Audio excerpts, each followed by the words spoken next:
Dinala namin si Grace sa poso para liguan. Dahil sa init ng panahon, alam kong kahit di siya magsalita, digong-digo siya. Hala uy, ang daming kuto. Kaya naman, talaga natagalan kami. O diba? Ang likot niya. Sabi ko sa inyo ayaw niya maliko. More shampoo para maalis ang amoy. Una ko nilagay, shampoo ng dog. Pangalawa, pantin para bumango. Pangatlo, shampoo niya ulit.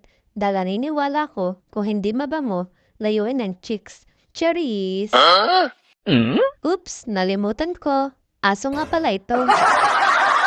Buti nga at least din na mapapangasawa ko. Kaya tulong kami magpaligo. Kung ako lang, talagang aabuti ng siyam-siyam. Sa likod ba naman? Ayan, tapos na. Thank you for watching. Mwah!